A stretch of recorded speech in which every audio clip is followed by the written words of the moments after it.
ये हैरान करने वाली खबर है। दुनिया के 10 प्रदूषित शहरों में सबसे पहले नंबर पर दिल्ली है। टॉप 10 में कुल 3 भारतीय शहर शामिल है। दिल्ली एनसीआर की हवा सबसे जहरीली इस वक्त है।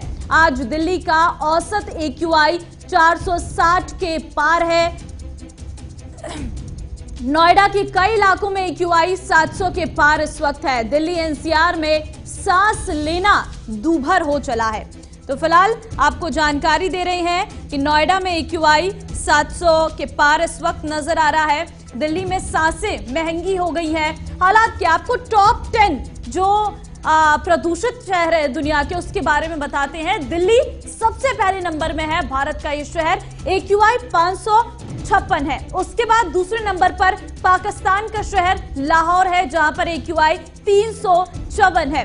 उसके बाद सोफिया बुल्गारिया का ये शहर, जहां पर AQI 778 है। उसके बाद भारत का ही कोलकाता शहर, जहां पर AQI भी बड़ा नजर आ रहा है। वहीं आपको बता दें जाग्रेब क्रोएशिया का ये शहर, जहां पर AQI 173 है। मुंबई भारत का ही शहर, जहां पर AQI 169 है। तो 3 ये बड़े महानगर है। उसके बाद बेलग्रेड सर्बिया का ये शहर, जहां पर AQI 165 और चेंगरू चीन का ये शहर, जहां पर AQI 165 है। ऐसे में भारत के 3 शहर इस वक्त सबसे बड़े पायदान में नजर आ रही हैं। अगर 9वें नंबर की बात करें तो उत्तरी मैसेडोनिया का ये शहर, जहां पर AQI 164 है। वहीं कार्को पोलैंड का ये शहर, जहां पर AQI 160 है। तो भारत के 3 शीर्ष शहर, जिसमें कोलकाता, दिल्ली और महाराष्ट्र है। 3 तस्वीरें दिल्ली के बड़े स्थलों की, जिसमें पहला कुतुब मीनार, दूसरा लोटस टेंपल और अक्षरधाम।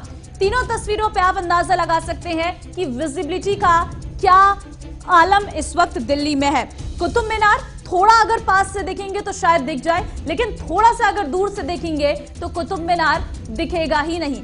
उसके बाद लोटस टेंपल आप देख सकते हैं, पूरी विजिबिलिटी शून्य है। अक्षरधाम में भी दूर दूर तक अक्षरधाम की इमारत नजर नहीं आ रही है। केशव मोहन मिश्रा ने स्थितियों का जायजा लिया है, देखिए।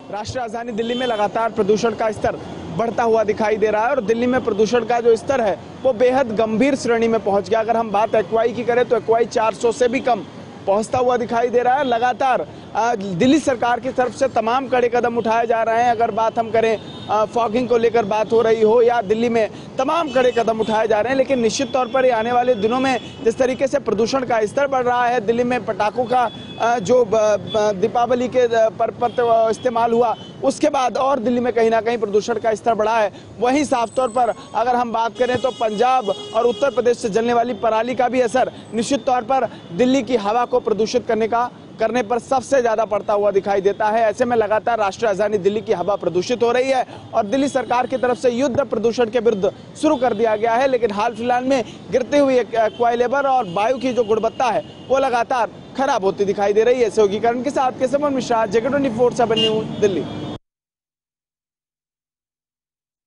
दिल्ली में सांस लेना दूभर हो रहा है और उज्जवल संवाददाता दिल्ली से और हैदर संवाददाता नोएडा से इस वक्त मेरे साथ जुड़े हैं।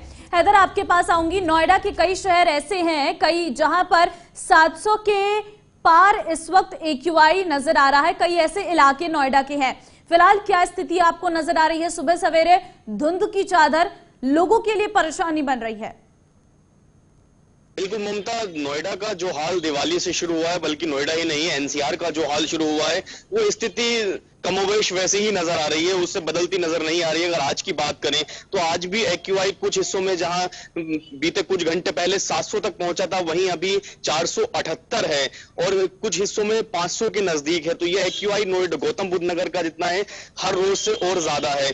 वहीं NCR का भी यही हाल है। और जो तय मानक है CPCB के अगर इमरजेंसी कब लागू की जाए, तो वो लगभग पूरे हो चुके हैं। CPCB ने 30 घंटे का वक्त दिया है कि अगर 30 घंटे तक पॉल्यूशन में कमी नहीं आई तो इमरजेंसी लॉकडाउन पॉल्यूशन को लेकर लागू करना पड़ेगा। बाकायदा इसके लिए एक मीटिंग भी की गई है, जिसमें जो ग्रैप के तहत आने वाली चीजें हैं उनको सख्ती से लागू करने को कहा गया है, क्योंकि जो तय मानक है पोल्यूशन को लेकर उससे ज्यादा एक्यूआई लगातार पहुंच रहा है, चाहे वो PM10 की बात करें, 2.5 की बात करें या एक्यूआई की बात करें।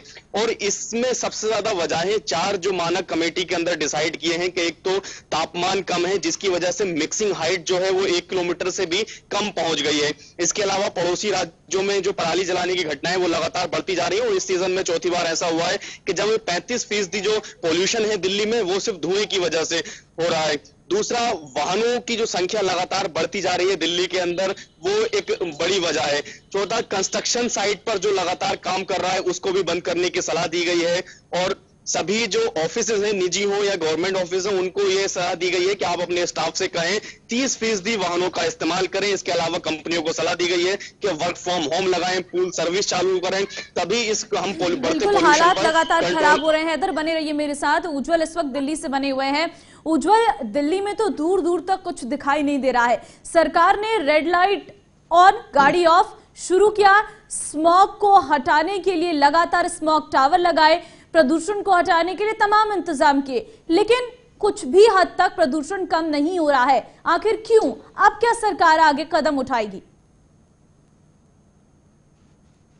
बिल्कुल ठीक ममता, देखिए अगर हम दिल्ली सरकार की बात करेंगे तो दिल्ली सरकार लगातार ही अपनी तरफ से प्रयास करी जा रही है कि किसी तरीके से जो दिल्ली का प्रदूषण बढ़ रहा है उसको नियंत्रण में लाया जा सके। और इसी कड़ी में देखिए जो दिल्ली के पर्यावरण मंत्री है, कल उन्होंने जो एंटी डस्ट पॉल्यूशन कैंपेन है उसके फेज 2 की शुरुआत की है।